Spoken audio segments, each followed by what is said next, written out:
we can't help but pick up behaviors and attitudes and habits from our parents because we live with them for so long. I mean, that's the natural way of doing things. It's called discipleship.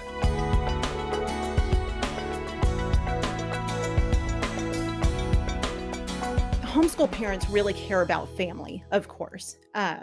Most of the time, they wouldn't be doing this homeschool gig if they didn't. And not that people who don't homeschool don't care about their family. Certainly they do. But in homeschooling, oftentimes because we're with our kids all day long, we put all of our emphasis on our kids.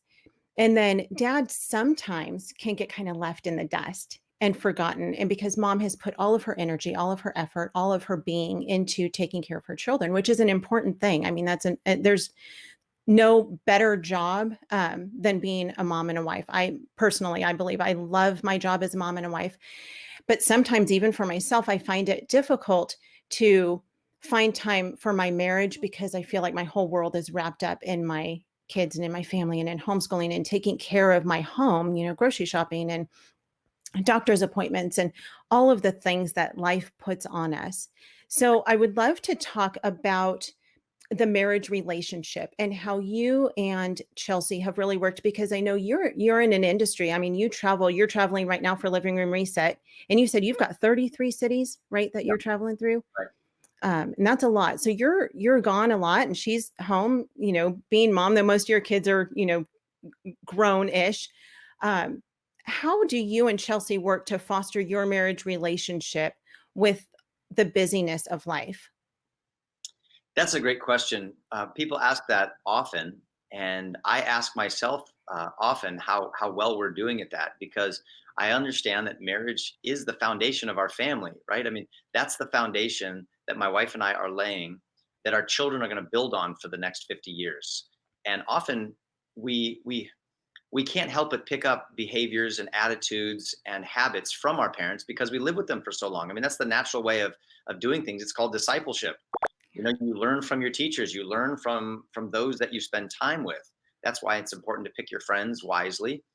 You don't get to pick your parents, so we need to make sure that we're great examples for our kids. So having said that, I'm so thankful for my parents. And my dad was a school teacher, so he was home often, and so was my mom. She raised us kids at home, so he didn't travel very much. I have a job where I'm always on the road here and there, but what I try to do is make sure that I I minimize that much time at that time as much as possible. So I'm always looking for the last flight out, and I'm looking for the first flight back, to the point where Chelsea is going, honey, you're going to kill yourself. Just stay the night, go a day early, just relax so that you're not exhausted when you get there. So she understands that.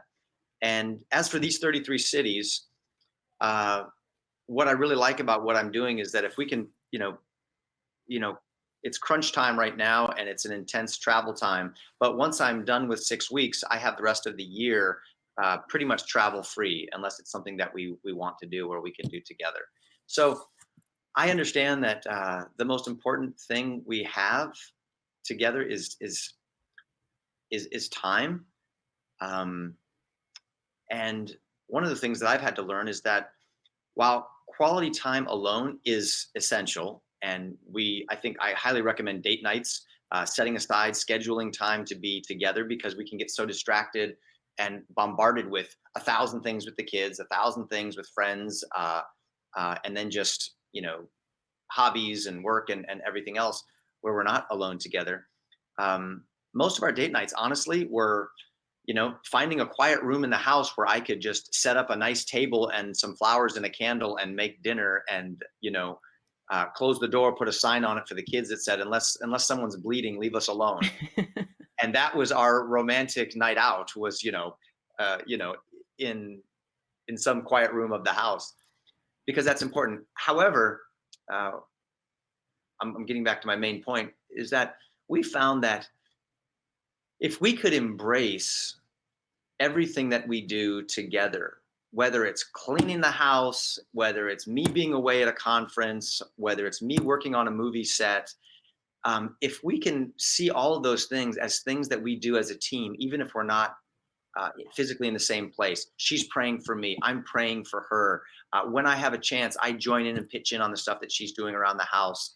I bring my kids with me if I'm going to be on a movie set, or like right now, my daughter Anna is helping as the ministry representative for this marriage and family tour. So we try to find that time together to work on our marriage in everything that we're doing, right? So that it's all sort of connected. And otherwise, I could look at the time we actually get to spend physically alone together, traveling for a nice weekend or date nights or whatever, and say, wow, we're not getting to spend as much time as we really would like to. When in reality, if we view everything that we're doing as something that we can do together, then it paints a richer picture. And I think really that's more realistic, at least it has been for us. Yeah, I love that you talk about praying for one another, because even, if our husbands work outside of the home, even when they're gone, we can be praying for them. And there's something pretty amazing about when you're praying for someone, it's kind of hard to be at odds with them. Yeah. And so, there's the relationship is built sometimes even when you're not together, like you're saying, you're apart, but you can still be together and united through prayer. And I think that's so, so important. I do too. And where my heart goes out to moms and dads, husbands and wives who really have a challenge in this area, where a job is taking someone away for 6 months at a time. Sometimes someone's out on an oil rig for months and months or a year, or deployed to a foreign country and they're put in harm's way and they're gone for 6 months, 9 months, a year. And it makes what we're dealing with look like, easy street. Yeah. So the truth is, God, though, can take those times and really use it to produce and develop graces in us, the fruit of the Spirit in us, patience, faith, self-control, all those kinds of things that we pray for. And so I'm glad that in all of the challenges of marriage and parenting, we have a sovereign God who works all things together for good for those who love him, even the really hard things. Homeschool Insights is sponsored by CTC Math. If you're looking for a great online math program, visit ctcmath.com and try it for free. For more great homeschool inspiration and resources, listen to the Schoolhouse Rocked podcast every Monday, Wednesday, and Thursday.